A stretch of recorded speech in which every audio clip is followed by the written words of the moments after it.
कि आपने वोट तो दे दिया उनको, किसी को आपने अपना विधायक बना लिया, मगर उनकी जबान नहीं खुलती। विधानसभा में जाते हैं और गूंगे और अंधे बनकर बैठते हैं, इनकी जबान नहीं खुलती। वहां पर उनसे ये नहीं पूछा जाता, सरकार की आंख में आंख डालकर नहीं पूछते कि बताओ स्कूल क्यों नहीं खोले जाते, बताओ यहां पर तरक्की का काम क्यों नहीं होता, बताओ आखिर कौन से कानून के तहत आप मनमानी करते हैं और किसी का घर बुलडोजर से तोड़ देते हैं। आप यही चीजें हैं, जब तक आप अपने वोट से अपने नेता को नहीं पैदा करेंगे आप कामयाब नहीं हो सकते हैं। मेरी बात अगर किसी को पसंद नहीं आ रही है तो मुझे माफ कर देना, मगर सच्चाई ये है, मैं आपसे अपील कर रहा हूं कि आप अपनी देखिए आपका क्या मुकाम है। एक मिसाल देकर अपनी बात को खत्म कर देता हूं कि बिहार के मुख्यमंत्री नीतीश कुमार और तेजस्वी यादव उत्तर प्रदेश को आते हैं, अखिलेश यादव से मिलते और कहते हैं कि 2024 के पार्लिमानी चुनाव में हम सब मिलकर इलेक्शन लड़ेंगे। मगर आपको बताऊं, बिहार में इन लोगों ने एक ऐसे आदमी को जेल से रिहा किया जो कलेक्टर था, दलित परिवार से था, उसका नाम कृष्णया था, और यही उस वक्त का एक आलाजाद का एमएलए, उसने एक माप के जरिए उस दलित कलेक्टर की हत्या कर दी। कोर्ट ने उसको उम्र कैद की सजा दी तो नीतीश कुमार और तेजस्वी यादव की सरकार ने कानून को बदलकर उसको जेल से रिहा करवा दिया, उसको जेल से रिहा करवा दिया। और सबसे पहले अगर उस दलित आईएएस ऑफिसर डीएम की हत्या की उसकी बेवा के साथ अगर कोई खड़े होकर उसकी तकलीफ को, उसकी पीड़ा को समझकर किसी ने यह कहा कि गलत फैसला लिया गया, तो मजलिस इत्तेहादुल मुस्लिमीन की तरफ से असदुद्दीन ओवैसी ने उसको गलत कहा। मगर मैं गलत इसलिए कहा कि अगर किसी से भी नाइंसाफी होगी तो गलत होगा, मगर सोचो थोड़ी देर के लिए क्यों उसको छोड़ा गया, क्योंकि वो जिस समाज से आता है वो समाज पूरा उसके साथ है, और इनको 2024 में बिहार में उस समाज की वोट की जरूरत है, इसीलिए उसको छोड़ दिया गया। बिल्किस बानो को जिन्होंने रेप किया, हामिला थी बिल्किस बानो, उसका रेप हुआ, उसकी मासूम बच्ची को उसकी आंखों के सामने उसका कत्ल किया गया। बिल्किस बानो के रिश्तेदार महिलाओं का रेप हुआ और उनका कत्ल हुआ। उसके कातिलों को गुजरात की बीजेपी की सरकार छोड़ देती है। क्यों छोड़ती है? क्योंकि छोड़ने वालों की ताकत थी, वो कातिल थे, मुजरिम थे, मगर छोड़ा इसलिए क्योंकि उनके पास सियासी ताकत थी। अब थोड़ी देर के लिए अपने सीनों पर हाथ रखकर बताओ, क्या तुम में वो ताकत है? क्या तुम में वो ताकत है? बताओ, तुम में वो ताकत नहीं है। तुम्हारे आंसुओं की कीमत नहीं है, तुम्हारे उस उजड़े हुए घरों की जो बुलडोजर से तोड़ दिया जाता है उसकी कीमत नहीं है, तुम्हारी तकलीफ की कोई अहमियत नहीं है, क्योंकि तुम एक सियासी ताकत नहीं बन रहे हो। असदुद्दीन ओवैसी पर इल्जाम लगता है, लगने दो, मुझे इन इल्जामात की परवाह नहीं है, क्योंकि एक दिन अल्लाह फैसला करेगा और जो लोग इल्जाम लगा रहे हैं उनको अल्लाह के दरबार में उसको साबित करना पड़ेगा। मगर सुनो मेरी इस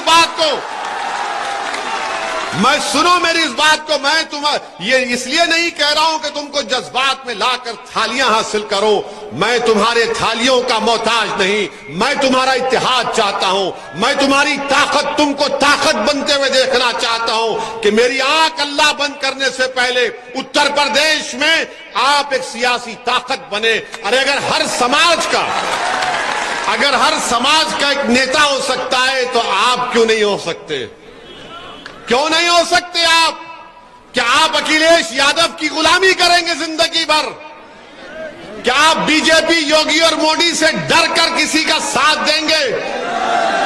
सोचो, बिल्किस बानो के कातिलों, बिल्किस बानो के अस्मत रेजी करने वालों को छोड़ दिया गया, एक दलित आईएएस ऑफिसर को मारने वाले को छोड़ दिया गया क्योंकि उसमें सियासी ताकत थी।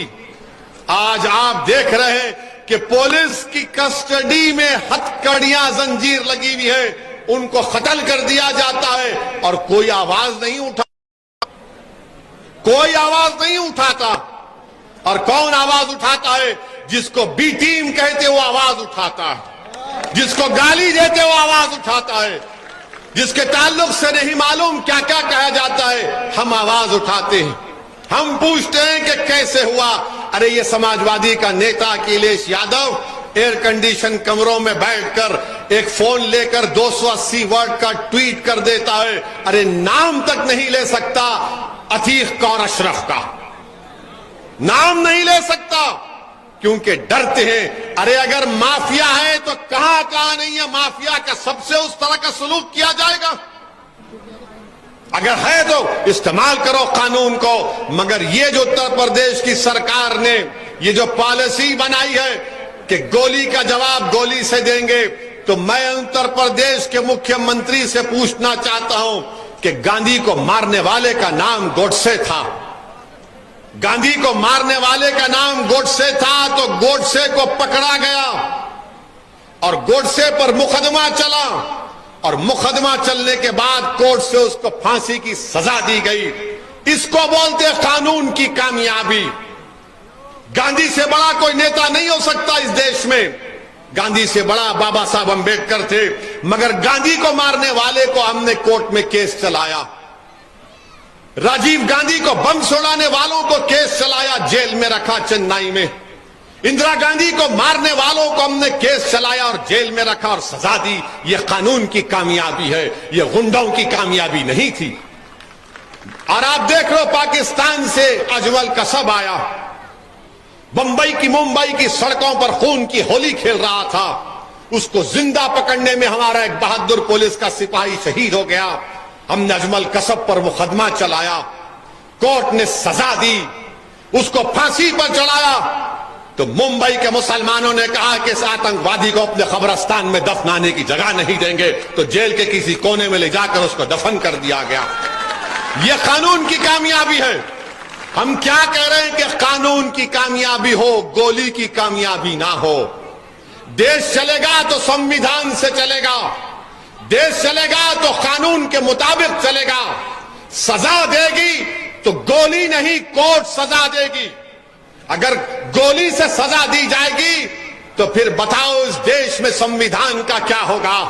अगर गोली से खत्म करना है तो कोर्ट को ताले डाल दो, अगर गोली से खत्म करना है तो संविधान को फेंक दो उठाकर, इसकी जरूरत ही नहीं है।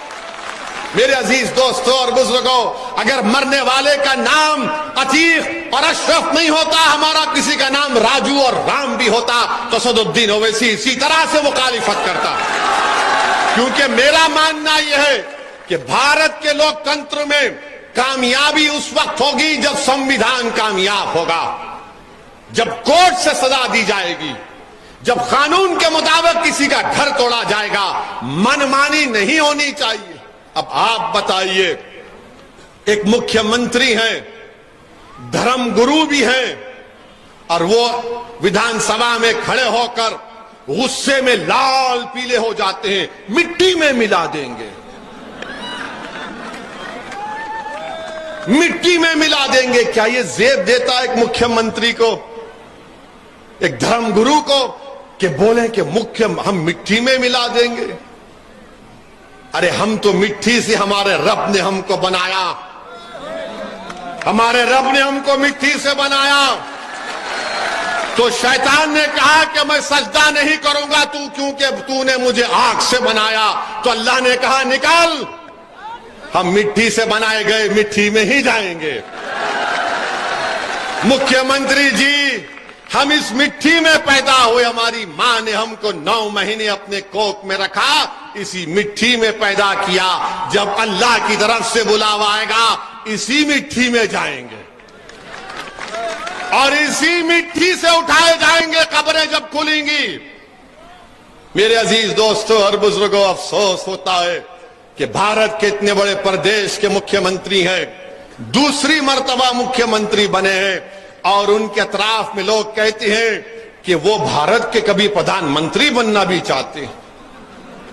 नहीं, ठीक है, ख्वाब देखना कोई बुरी बात नहीं है, ख्वाब देखिए, ख्वाब देखिए, मगर गोली से देश नहीं चलता। मुख्यमंत्री संविधान से चलता है जो बाबा साहेब अंबेडकर का बनाया हुआ है। अब आप बताइए कि जिसको पुलिस की जंजीरों में, पुलिस की कस्टडी में है, अतीक और अशरफ पर कोर्ट ने सजा भी दी, वो प्रिजनर भी है, कैदी भी है, उनको लाया जा रहा है और कोई आकर गोलियां चला देता है।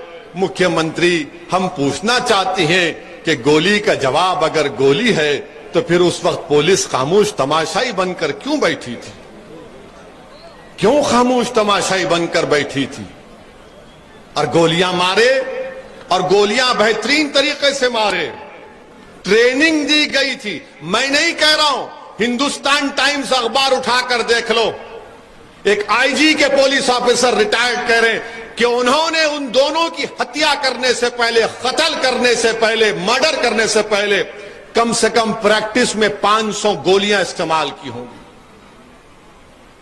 एक ऑफिसर कहता है कि कम से कम 1000 राउंड की उनको ट्रेनिंग दी गई है। और वो आकर, अच्छा ये बताइए, हैरत की बात यह है कि एक का घर, उसके घर पे छत नहीं है, झोपड़ी है, और उसके पास 8 लाख का हथियार, 2 हथियार 8-8 लाख के 16 लाख। ये इन हरामियों के पास दौलत कहां से आई थी? इस पर तो किसी को एतराज नहीं होगा। कोई ये तो नहीं कह सकता कि भड़काऊ भाषण है, बोल सकते ना उनको, बल्कि और ज्यादा कहता हूं, ये गोडसे की नाजायज औलाद है। इसलिए कि गोडसे भी गोली से ना गांधी को खत्म नहीं किया। क्यों खत्म किया? क्योंकि गोडसे जानता था कि गांधी हिंदू मुसलमान इत्तेहाद की कोशिश करता था।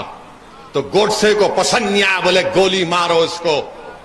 एक ज़ईफ बूढ़े को गोली मार दी गई। अरे गोली चलाने वालों सुनो, तुम गोली से सच्चाई को खत्म नहीं कर सकोगे। तुम गोली से तुम अपने आइडियोलॉजी के एम्स एंड ऑब्जेक्टिव्स को हासिल नहीं कर पाओगे।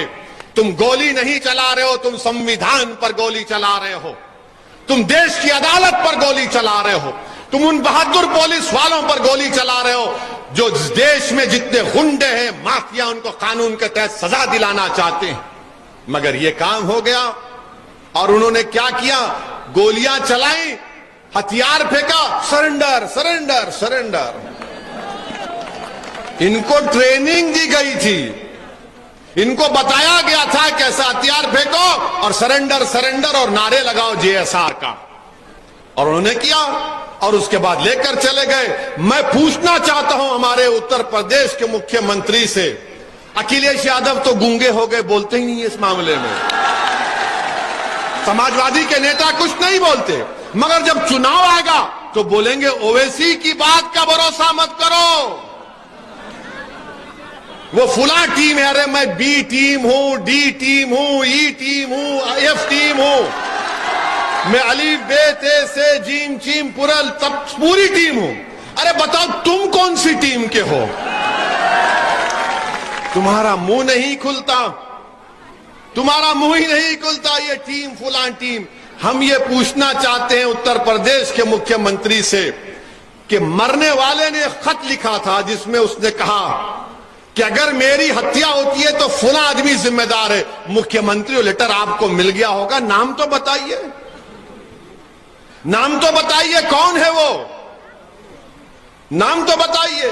अच्छा, जो 3 लोग गोली चलाए, क्या उनके घर पे बुलडोजर देखा आपने? देखा? मैं भी नहीं चाहता उनका घर टूटे, क्योंकि उनके गुनाह की सजा उसकी मां को नहीं मिलनी चाहिए। ऐसे ही तमाम बड़ी खबरों के लिए आप बने रहिए हमारे साथ और देखते रहिए इंडिया प्राइम न्यूज।